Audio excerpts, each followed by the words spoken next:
So thank you all for sticking with us. I want to make sure to leave lots of time for questions, but I do want to start us out because I think in some ways we kind of came in on the 13th floor here, probably on both the morning and the afternoon sessions. That is, for people who aren't in these academic fields, there's a lot that you may not have known. And that'll be, I suppose, true also in our final session. We'll try to be sure that we're laying some of the groundwork. So there is now a burgeoning social science of why we are not acting on climate change in the United States. And I would say there's researchers Riley Dunlap and Aaron McCreight who are have worked for quite a long time looking at the climate denial movement, specifically on climate denial think tanks. They did an analysis where they actually looked at the arguments that those think tanks were using over the years and how those have shifted as the evidence has piled up. And they're very effective at shifting sort of, I call them the trenches, that first they're defending the trenches, there's no climate change.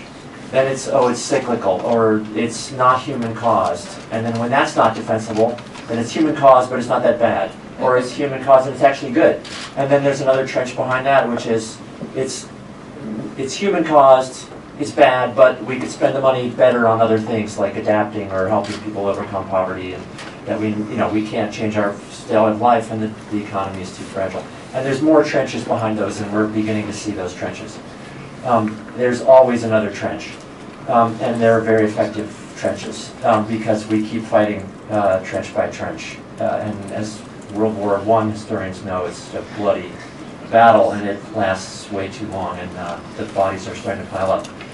So, and they have a lot of other work on public opinion, and I think the public is quite an important actor in this whole system. I mean, if we're trying to deal with climate change in America, of course we need, as we heard this morning, and Debbie as well, that companies need clear policy signals. And for them to get those signals, we need action by Congress and the administration. And there are many paths in this diagram. Not all of them turn out to be that important. And I think some of the research is starting to show, as we saw some today already, that the public opinion is unfortunately not as important as we might like to hear. That is, we want to believe that we should be paying attention to the public, and we, as democratic people with democratic values, that's important to us. But in fact, a lot of this is an elite problem, that it's an elite issue, that it is one industry, a set of corporations driving our public policy through other channels.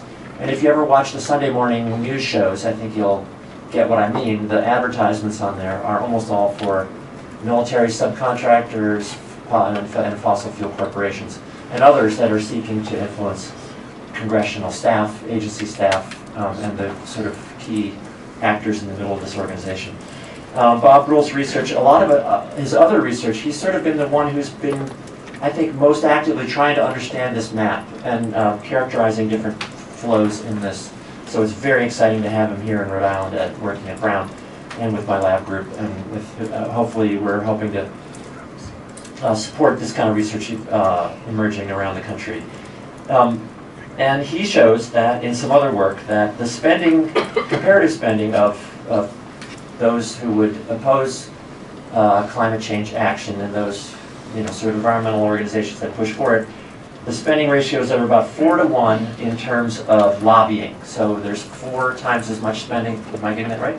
10 to 1. No, it's 10 to 1 is lobbying. 10 to 1 is lobbying. Political contribution is 4 to 1. Okay, so I got those two backwards. So, and then lobbying is 10 to 1, and advertising is 20 to 1. So it's an incredibly unbalanced relationship. We have so much else to talk about here. Justin has been one of the people who have talked about how the funding from corporations really influences the language that comes from think tanks and then Bob as well is trying to understand these flows to foundations. Some of these flows are easy to track. Some of them are impossible to track. Some of them are important flows, some are not. I mean, these are really important organizations, these peak organizations. Give me an example. American Petroleum Institute. Our chamber. The Chamber of Commerce, right. So this is a very important organization in this. Of course, lobbying firms, we often don't even know who they are. We hear about K Street in Washington, but there's many other like law firms that act as lobbyists in every state capital. Here in Providence, we have many that are, at the State House representing different, especially trade organizations. We know some things about PACs and their influence. There's of course all this other dark money channels that are going directly to defeat or to primary election candidates.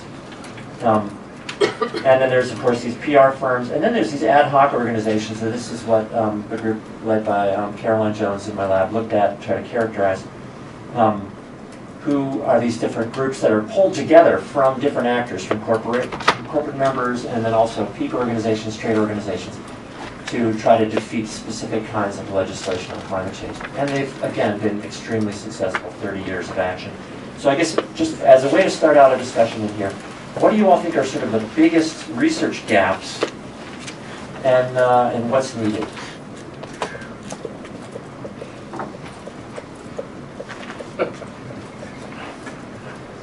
You go first, well, I think. I think it's, my answer would have been different 2 years ago, 3 years ago. With Riley, who was mentioned, and some others, we had some really great work in the 90s and 2000s, mostly in the 2000s, that looked at a handful of organizations, what they were writing.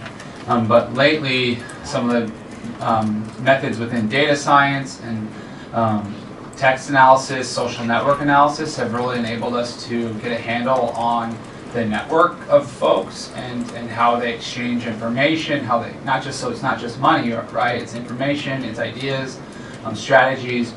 And so being able to look at the interconnected nature of this whole, I would call it network or a machine or whatever you want to call it, because it is all connected and there aren't as many actors as we might think. And so I think just focusing in terms of the connections between them, the organizations, the people, and that sort of thing. Yeah, I would point to one key player that kind of got away scot-free, big actor. Oh, sorry. So I said I would point to a key player that got away so far is big ag and its role in climate change, and so we would need some research on that. Big ag. Yes, big agriculture business. So in specific, what do you mean? Farm Bureau. A farm bureau, like the influence of the farm bureau, and we know that everyone's focusing on fossil fuels and all that, but agriculture plays a big role, and they're not getting the focus and the attention. For me, of course, what I found is the simultaneity of how the strategies, how these campaigns work in an integrated way. It's the same time that they have a PR campaign and they're putting out a lot of corporate propaganda. ExxonMobil will put out its ad. At the same time, the American Petroleum Institute, which ExxonMobil happens to be, the 500-pound gorilla on their board, is doing a different ad. Promoting just directly promoting fossil fuels. Because fossil fuels are the fuels of the future. They're doing that. At the same time, they're going to be lobbying. At the same time that they're going to be doing PACs. And so the problem is that we have these coordinated, integrated campaigns, and we're just trying to piece how they work together. And for me, I think, my current research really focuses on the role of these PR companies. Is that we know that the 1960s and 70s movements caught corporations flat-footed. And we also know that the PR industry, led by the people that fought against Rachel Carson's book, that they started the very first kind of anti-environmental movement by attacking Rachel Carson, went on to develop a whole series of integrated techniques that they now sell to corporations. So you can go to Fleishman Hillard or you can go to Edelman Communications, and for example, Edelman Communications gets $100 million from the American Petroleum Institute to carry out its whole campaign. And so that whole campaign process, which we have just little slivers of information about, could include a PR campaign, a grassroots campaign, going out and recruiting third-party spokespersons to, to write editorials and to say that climate change isn't real or whatever. Giving money, they might, we don't know, but I suspect that some of the money going to some of the third-party, to the conservative think tanks comes through the advertising company. Because ExxonMobil can then be 2 or 3 times removed and say, oh, we don't give to them, we gave to API. Well, and then API says, well, we gave to Fleishman-Hillard. Well, Fleishman-Hillard gave to them, and so you can have this kind of money laundering campaign. We don't know how that works. And I'm really waiting for the discovery process to come out of either all the various legal suits or to have Congress do investigations to figure out how this process works. Because we just run into straight, we just don't know. We can't say, we can infer, we can talk about theories of it, but for me, this is sort of where trying to understand the totality of how they coordinate all these things all at the same time is really quite remarkable. And That's great. Is that right? Yeah. Karen, you go. Oh, no, I totally agree. Yes, I was just going to say that I think what Senator Whitehouse said about bringing lawsuits against them and comparing this to the tobacco industry, I think is really helpful as we move forward. Let's open it up for some questions from the audience. Right. Keep people going. We have 3 back there. Yeah. Thank you, Mark. You're in the middle of these two, so there we go. Thank 1, 2, 3. Thank This you. is just a quick follow-up on Tim's question, which is where do universities fit into this framework? Yeah. Because they're certainly influenced by corporations as well. Can we take all 3 questions and then we'll have 3 Yeah. answers for merging together because they might overlap. On that note, Lindsay Mackinson, I'm a student at George Washington University down in DC, studying political science. All of this is very familiar to me, kind of bouncing off that conversation about PACs and this web and the lack of disclosure in nonprofits. For me, a lot of this question comes back to the congressional side, to the policy side, because this whole idea of dark money and nonprofits funneling is not unique to fossil fuels, it's not unique to the right. This is something that's going on at all levels for all different types of interests, and so if this is something we want to be tackling, it's a little bit more high level than that. More of a comment than an action. Thank you. I'm a local journalist and I do a lot of work in this area. And I noticed a few years ago we saw sort of an ad hoc, astroturfing, right, campaign going on, and it was contributed to in part by the labor industry, right? And I see your chart said labor goes to Democrats, but I'm also seeing money from labor, especially the building trades, going into Democrats. Supporting Democratic candidates, but also issues like building a power plant, gas-powered power plant here in the state. And so I was wondering if anybody else has seen that, noted that, or seen any of that influence. Excuse me? We're going to take 3, and then we're going to answer. Then we'll come back. I'll speak to the university question. I think and to Tim's question too, there are a lot of areas for new research, but for me the last few years, it's how the research is viewed by some or even handled by some. So, for example, I think some people write it off as conspiracy theory or sort of kind of kooky research, and it's not taken seriously in that way. And then likewise at the university level or even among journal editors, there's a sense that it might be politicized research, and so there's a hesitancy to either promote it if it's a university or fund it or accept it if you're a journal editor. A lot of the papers that I've published are heavily edited, which a lot of times it's good, but I always wonder kind of would a similar topic be edited in the same way? And yeah, I'll just leave it at that. But I think we need to figure out how to maybe communicate our research in a better way, I guess. But I can address a little bit of, maybe on the university project. That's the only one that I could actually. There actually is some good research about what we would consider to be corporate steering of academic research agendas and or the educational process itself. And so you have well-documented data about the conservative movement's efforts to fund and structure educational universities like George Mason University, most particularly funded by the Koch operation, but we have Caroline Jones has a paper in process all about the whole sort of code structuring of these undergraduate education programs at these universities. But it's not just limited to that, and this is what's really quite interesting, is that ExxonMobil in the fossil fuel industry has been a major player in the development of climate change programs at major elite universities. Princeton, Harvard, MIT, all heavily funded by fossil fuel industry. Okay, and what does that do to the structure? What questions are asked and what sort of research agendas are followed is quite interesting, because you don't see people talking about climate denial at any three at Princeton, at Stanford, or MIT.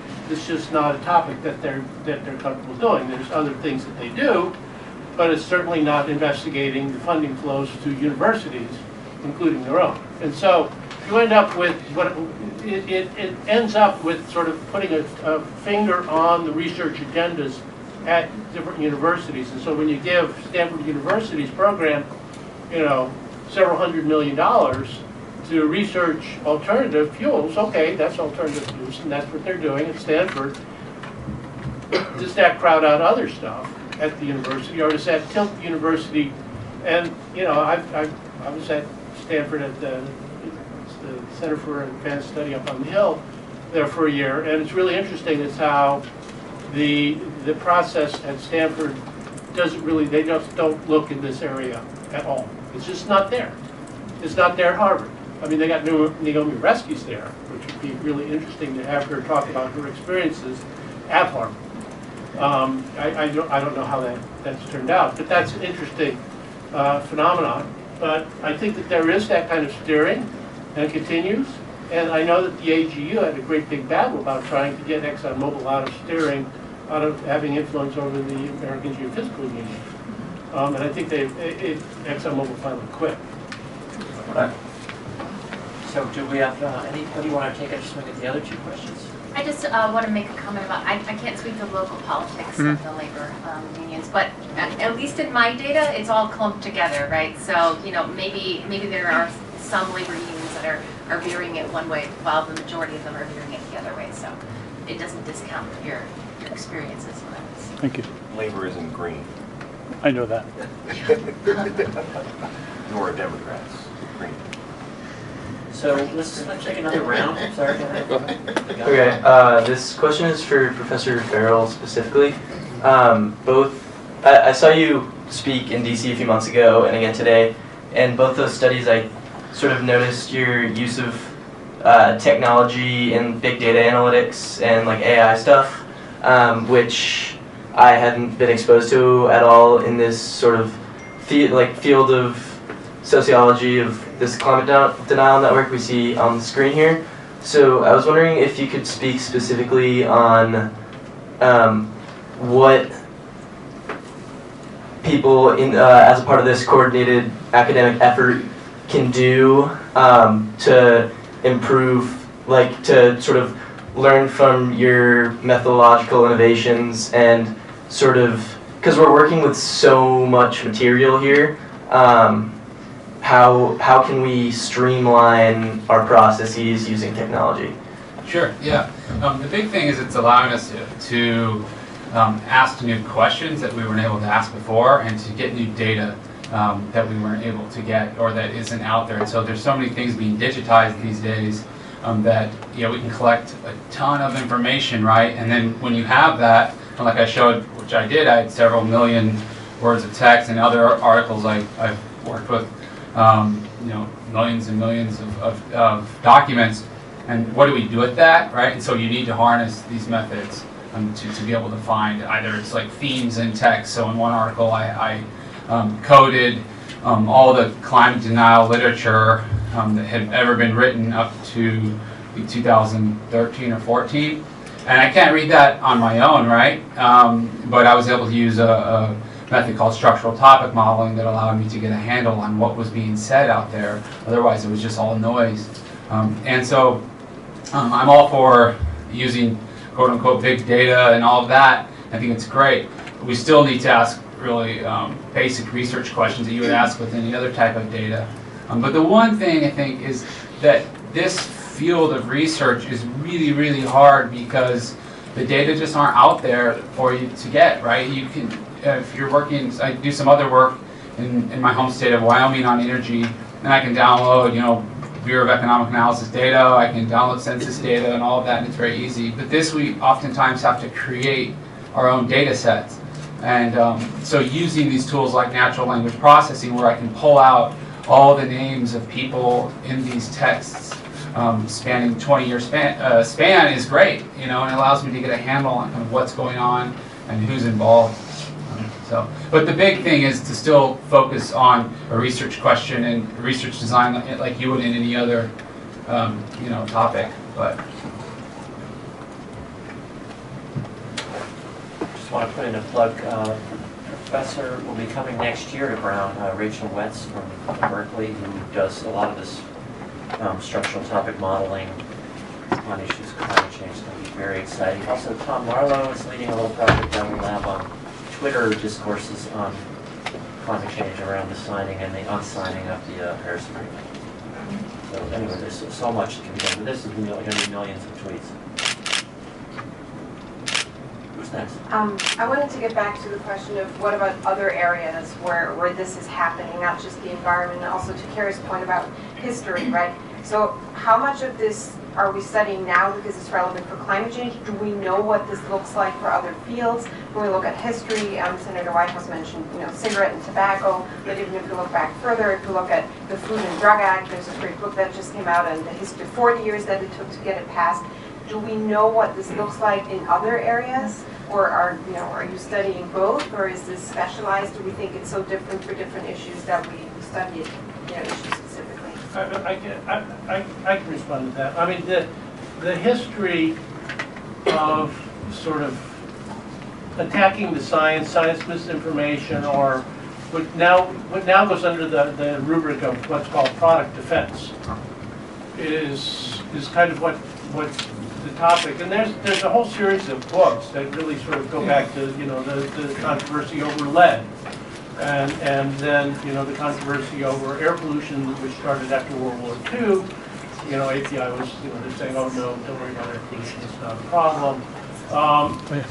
Then the tobacco industry picks up some of these techniques, and then they get refined in the battle over Rachel Carson's book, and then the PR companies pick this up in the 70s and 80s and really develop a technology that can go to, defending beryllium or climate change, or in other words, there's sort of a commonality in this sort of thread of sort of the manipulation of information to provide really disinformation. And it goes under, there's agnotology, there's a whole series of Robert Proctor is working on sort of doing the history of this sort of thing. As sort of a climate researcher, you sort of go, you read that stuff, and sort of that's your general theoretical stuff that you read on, and then you can apply it. But what you can see is this sort of historical development of these sort of integrated techniques, like that she showed, that Farley shows just for climate. This is kind of not just about climate, right? No. This is general. This is about. But this is a general for other areas. Yeah. Is that these kind of techniques and processes form a larger literature that we're working within. And so we might focus our stuff on climate, but you can see the same sorts of stuff with tobacco, with lead, with beryllium, with what is it, Roundup. Yeah, Roundup, Monsanto chemical sort of stuff. In other words, there's this sort of growing body of literature about this whole kind of social process. And Laura, is it similar in PAC spending, I mean, across issue areas? Gary, anybody want to take this one? We could ask the senator, is it the same, do you get the same kind of approach from all sides on other issues? The climate issue is far and away the most salient one right now. There's so much money at stake, and they've got to lie and push and prod and threaten so prodigiously to keep things at bay. I mean, we're now at 73% concern and approval that climate is real, we should do something about it, so they're holding back enormous amount of public pressure that you don't see for neonicotinoids or for lead paint fight's kind of already over and so forth. Gun is a little bit different. It runs in its own lane more because, I don't know quite why, but I don't think of it as being like a product quite in the same way. There are overlaps, but in my experience it runs a little bit more in its own lane, whereas the climate, lead, tobacco, Roundup, all those are very much using the same institutions, the same techniques, the same language, the same rhetoric, in many cases the same phony baloney scientists and mouthpieces, the same PR firms. There's lots of overlap, but climate is just really salient right now, and the money's so big that that's where most of the energy is going, in my view. We have time for one more question. Just a really quick question about, so are there any watchdogs out there who are looking at some of these? I would imagine some of these organizations are nonprofits and have to do reporting to places like the IRS, and if there's mission, if it's not subscribing to their particular mission, or if there's mission creep, isn't the IRS kind of give them a call and say, hey, come on in, let's talk? Remember what the Republicans did to the IRS commissioner the last time? Carrie, can you start? Kept him on the hook. I was just gonna say Kurt's organization. Well, we're going to have Kurt up here, Kurt Davies, in the next session, who can, I think, answer some of that. The short answer is yes, there are a few. The IRS I consider to be a joke. I don't think that they do any enforcement whatsoever. I mean, Senator Whitehouse points out to me that you know, on one side they send in their IRS form that says we don't do any political contributions. They send that into the IRS, but then to the Federal Elections Commission they send in, this is how much we spent on political activity. So you've got two reports, two different agencies that contradict each other. And is there any check or is there any enforcement of this? Well, no. I mean, but it's a prima facie contradiction, and the IRS just rolls with it. I think I don't know that they do anything. I mean, I just sort of view the IRS rules for nonprofit organizations. I mean, the Heartland Institution that puts out that non-governmental, intergovernmental panel on climate change is classified as a non-profit charitable educational institution. It's not an advocacy group, it's a charitable education institution, which means that supposedly the things that are on its website are supposed to be accurate and scientifically correct, and if they're not, they should not be out there. Well, Heartland Institute's IRS deduction is not under question, that it wouldn't be, removed and made to become a 403(c)(4), which, but the Sierra Club got stuck over in that way, So, that was, Nixon decided to move the Sierra Club over there because he got pissed off at it. But, for me, the IRS enforcement of the nonprofit organizational rules is just non-existent. But it would be useful for us to run through, like on political contributions, there is Common Cause, or who else is putting out this information? No, I could say that we rely a lot when we collect data on places like, we rely a lot on when we collect the data on groups such as Open Secrets or Union of Concerned Scientists. So they do really amazing work in ProPublica. Yes, exactly, that's right. Oh, and for those of you who want to focus on climate, you go to the Climate Investigation Center, and they have this whole great big thing called Climate Docs, that you get all of these things, all of the documents filed by, ExxonMobil do this and that, and when did they do it, and when did the Global Climate Change Coalition start, and what did they do, and who are all the coalitions out there. It's all there. You can download it. You can see the annotated stuff. There is a lobbying database.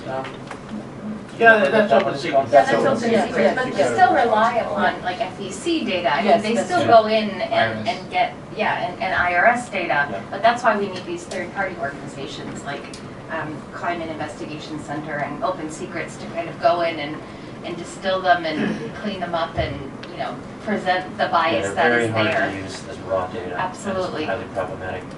For example, in Rhode Island, the lobbying reporting was not well systematized.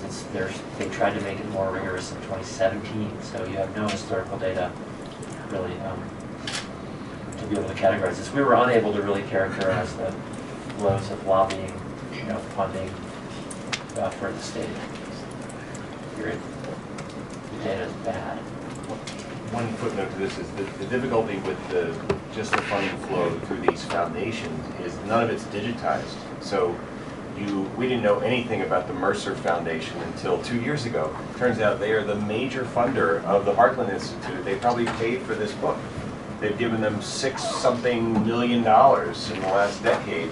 And I didn't know who they were a couple years ago. This is all I obsess about. And they are the top funder on their IRS form is Heartland, has been since 2008 when they gave them a $1 million grant.